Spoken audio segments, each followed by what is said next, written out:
सबसे पहले आप सभी प्यारे देशवासियों और मेरे सभी मित्रों को ईद उल अजहा की ढेर सारी मुबारकबाद।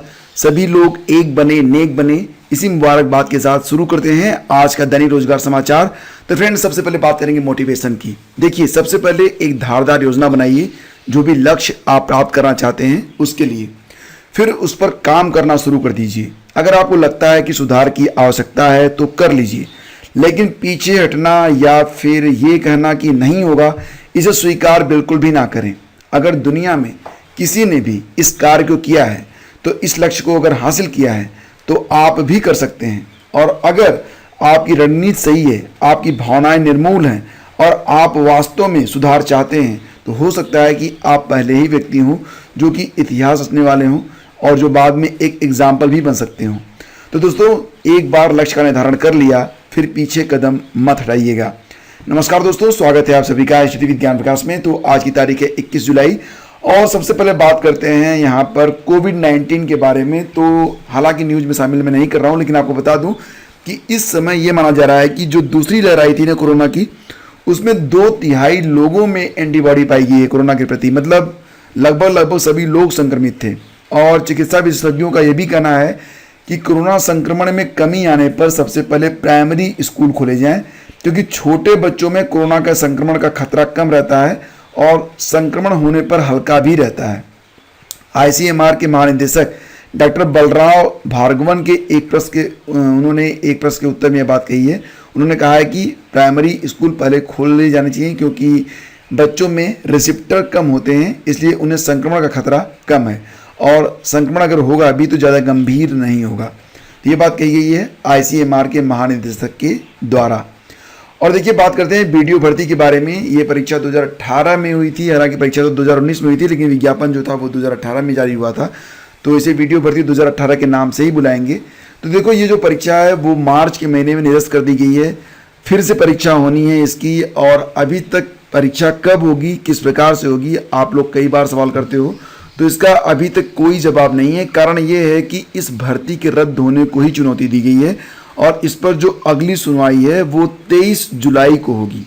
और इलाहाबाद हाईकोर्ट ने उत्तर प्रदेश अधीनस्थ सेवा चयन आयोग की वर्ष 2018 की ग्राम पंचायत अधिकारी, ग्राम विकास अधिकारी और समाज कल्याण पर्यवेक्षक की 1953 पदों की भर्ती की एसआईटी जांच की रिपोर्ट तलब की है। साथ ही इस मामले में दाखिल याचिका पर सरकार सहित विपक्षियों की ओर से महानिबंधक कार्यालय में दाखिल जवाबी हलफनामे ढूंढकर पत्रावली के साथ पेश करने का निर्देश भी दिया है। याचिका की सुनवाई अन्य लंबित याचिकाओं के साथ 23 जुलाई को होनी है।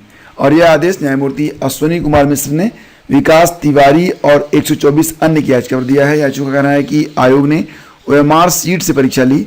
28 अगस्त 2019 को इसका परिणाम घोषित किया गया तो धांधली के आरोप लगे, जिसकी जांच के लिए एसआईटी गठित की गई।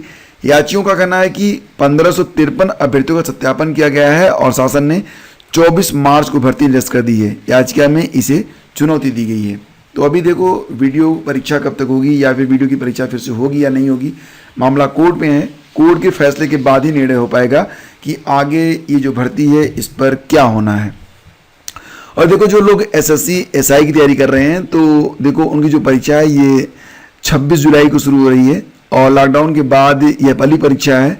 तो 26 जुलाई को ऑनलाइन माध्यम से होने वाली इस परीक्षा में मध्य क्षेत्र से लगभग 1137 अभ्यर्थी सम्मिलित होंगे। खास बात यह है कि लॉकडाउन के बाद यह एसएससी की पहली परीक्षा है और मध्य क्षेत्र में इस परीक्षा के लिए 8 केंद्र बनाए गए हैं। प्रयागराज के 6 केंद्रों पर 667 और पटना के 2 केंद्रों पर 470 अभ्यर्थी परीक्षा देंगे। तो ये जो परीक्षा है वो 26 जुलाई को होने जा रही है।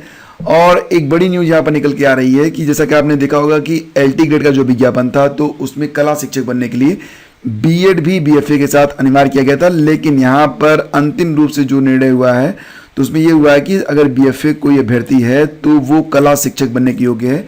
BEd is not compulsory. तो देखो, यहाँ पर बात हो रही है कला के लिए चयनित नॉन बीएड बीएफए अभ्यर्थियों की नियुक्ति का रास्ता साफ हो गया है।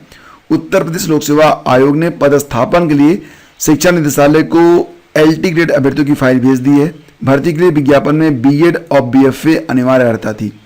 कुल 470 पदों पर परीक्षा हुई थी। 139 अभ्यर्थियों को नियुक्ति भी 9 महीने पहले ही मिल चुकी है और भर्ती में चयनित 90 नॉन बीएड अभ्यर्थियों ने भी नियुक्ति के लिए हाईकोर्ट में याचिका की थी। उनका कहना था कि नवोदय विद्यालय, केंद्रीय विद्यालय दिल्ली और उत्तराखंड में कला शिक्षकों की भर्ती में बीएफए मान्य है।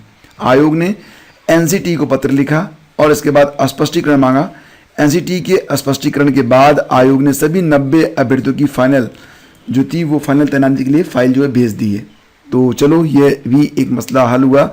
और जैसा कि आप लोग जानते हो कि 22 से 28 तक विकल्प भरने होंगे। हिंदी और सोशल साइंस के जो चयनित हैं उनके लिए पोर्टल जो है मंगलवार को ही खुल गया है। तो 22 से 28 जुलाई तक जो हिंदी और सोशल साइंस के अभ्यर्थी हैं चयनित एलटी ग्रेड में, वो लोग अपना जो है विकल्प भर दें और यथाशीघ्र भर लें, क्योंकि आगे चलकर दिक्कत ही होती है। हालांकि लिमिटेड बच्चे होते हैं तो ऐसी कोई दिक्कत नहीं होगी कि लास्ट में संख्या बढ़ेगी, संख्या तो निर्धारित ही रहती है। और देखो यहाँ पर 6 घंटे में 865 ने डीएलएड में प्रवेश को किया आवेदन। तो डीएलएड यानी कि पूर्व बीटीसी के नाम से जिसे जाना जाता था, उसमें भी आवेदन की प्रक्रिया शुरू हो गई है। कोई नया बदलाव नहीं हुआ। पहले माना जा रहा था कि इसमें इस बार एंट्रेंस का एग्ज़ाम होगा, लेकिन एंट्रेंस का एग्ज़ाम तो बिल्कुल नहीं हो पाया क्योंकि कोविड-19 चल रहा है और ये 19 जो 20 में बदल गया, 20 जो 21 में बदल गया है। फिलहाल अभी भी खतरा बना हुआ है। आप लोगों को अत्यधिक सावधान रहने की ज़रूरत है। वेबसाइट खुल गई है और जो लोग बीटीसी करना चाहते हैं, मतलब वर्तमान में डीएलएड के नाम से, तो वो लोग आवेदन कर लें। लास्ट डेट 10 अगस्त है, ठीक है। और एक बात और भी कि लास्ट डेट 10 अगस्त है, दोबारा से फॉर्म में संशोधन नहीं होगा। तो जब भी आवेदन करें खुद बैठ कर करें, मूल अभिलेखों से मिलान कर करके करें, नहीं तो दोबारा से फॉर्म भरना होगा क्योंकि संशोधन आप नहीं कर पाओगे। और टीजीटी जीव विज्ञान के बारे में बात करें तो एक लंबी प्रक्रिया है, एक लंबी कहानी है। 2016 की भर्ती थी, निरस्त हुई, फिर बहाल हुई, फिर इसकी परीक्षा कब होगी पता नहीं चल रहा था। अब 31 जुलाई को इसकी परीक्षा होनी है और इसके एडमिट कार्ड आ गए हैं। एडमिट कार्ड आप डाउनलोड कर सकते हो upscssb.org या फिर परीक्षा.up.nic.in से। तो यहाँ पर जाकर आप अपना प्रवेश पत्र डाउनलोड कर सकते हो। 31 जुलाई तक जब चाहो तब डाउनलोड कर लेना। और अगर प्रवेश पत्र डाउनलोड करने में कोई परेशानी आ रही है तो कंट्रोल रूम का यह नंबर दिया गया है, लगा के देखना, लग जाएगा तो बात आपकी हो जाएगी।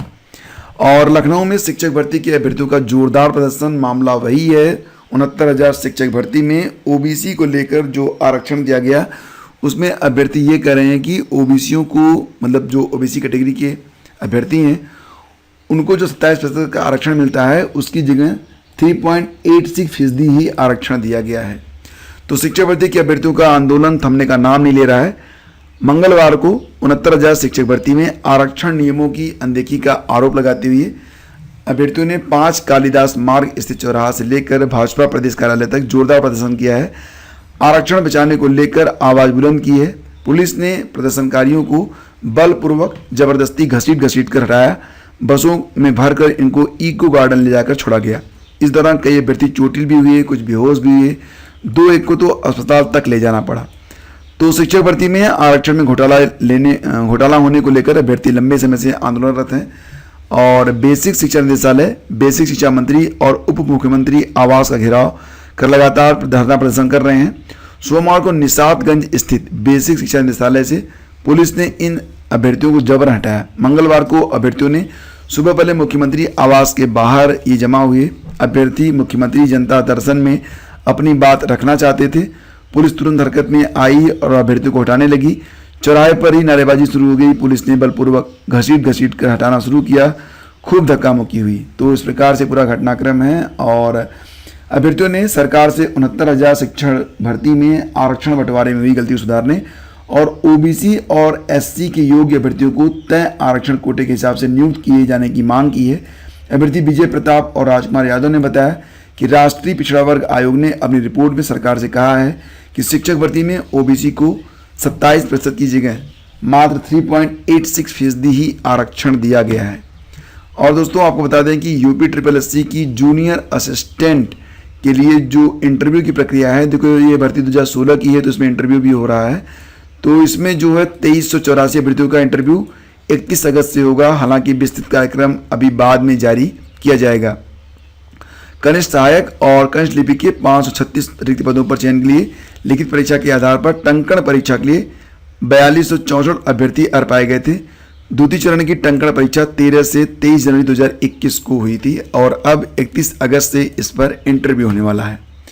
और देखिए बात करते हैं राज्य अभियंत्रण सेवा परीक्षा 2019 के बारे में। तो यहाँ पर मामला क्या है कि एक ही रोल नंबर के 2 उत्तर पत्रक मिलने के बाद पूरी परीक्षा ही विवाद में आ गई है। सील्ड पैकेट में गलती से एक ही रोल नंबर की 2 कापियां रखे जाने से उत्तर प्रदेश लोक सेवा आयोग ने मामला तो पकड़ लिया है, लेकिन अब इस बात की आशंका भी जताई जा रही है कि ऐसे में और भी मामले रहे होंगे जो पकड़ में नहीं है। फिलहाल आयोग की ओर से बीते 26 जून को एई के 580 पदों पर चयनित सभी अभ्यर्थियों की नियुक्ति की संस्तुति शासन को भेजी जा चुकी है। और जिस तरह से एक ही रोल नंबर की 2 कापियां पाई गई हैं, उससे यही अनुमान लगाया जा रहा है कि एक कापी अभ्यर्थी के पास रही होगी, दूसरी साल्वर ने लिखी, ऐन वक्त पर कापी बदलने की योजना रही होगी, लेकिन गलती से दोनों कापियां एक ही पैकेट में रखकर आयोग को भेज दी गई। ऐसे में परीक्षा केंद्रों में साल्वर गैंग के सक्रिय होने के संदेश या संकेत मिल रहे हैं और अब पूरी परीक्षा ही विवादों में गिर गई है। आयोग ने सहायक अभियंता के 648 पदों के लिए सम्मिलित राज्य अभियंत्रण सेवा परीक्षा आयोजित की थी। तो यूपीपीएससी ने इस वर्ष 26 मार्च को परीक्षा का अंतिम चयन परिणाम भी जारी किया है, जिसमें 580 अभ्यर्थियों को चयनित घोषित किया गया है, जबकि 68 पद योग्य अभ्यर्थी न मिलने के कारण खाली रह गए हैं। और आयोग ने स्वतः संज्ञान लेते हुए पूरे मामले की जांच कराई है, जिसमें केंद्र पर्यवेक्षक, संबंधित कक्ष निरीक्षक और अभ्यर्थी को अपना अपना पक्ष आयोग के समक्ष मौखिक और लिखित रूप से रखने का मौका दिया गया है। साक्ष्यों और बयानों के आधार पर जांच में सभी संबंधित परीक्षकों को प्रथम दृष्टया दोषी पाया गया और मामले में प्राथमिकी दर्ज करा दी गई। इसी के साथ आयोग ने नियम निर्देशों की अवहेलना करने, आयोग और अभ्यर्थियों का विश्वास भंग करने, परीक्षा की शुचिता और सत्यनिष्ठा प्रभावित करने के आरोप में संबंधित अभ्यर्थी को आयोग की समस्त परीक्षाओं से हमेशा के लिए डिबार कर दिया है। अभ्यर्थी भविष्य में आयोग की किसी भी परीक्षा में शामिल नहीं हो सकेगा। इसके अलावा संबंधित केंद्र अधीक्षक, केंद्र निरीक्षक, प्रबंधक को भी भविष्य में आयोग की सभी परीक्षाओं से हमेशा के लिए डिबार कर दिया गया है। और फ्रेंड्स, जैसा कि आप लोग जानते हैं कि ये जो न्यूज आपके लिए लाई जाती है तो ये तथ्यों पर आधारित होते हैं, इसके साक्ष्य भी आपको दिए जाते हैं। बिल्कुल भी हम अफवाह वाली न्यूज़ नहीं लेकर आते हैं जैसा कि अन्य चैनल करते हैं, तो बिल्कुल सावधान रहिए। जो भी सटीक न्यूज होगी आपको इस चैनल पर जरूर मिलेगी। वीडियो पसंद आता है तब आप इसे लाइक कर दिया करो, अपने दोस्तों के बीच इसे शेयर कर दिया करो। बहुत बहुत धन्यवाद। Have a great day. जय हिंद।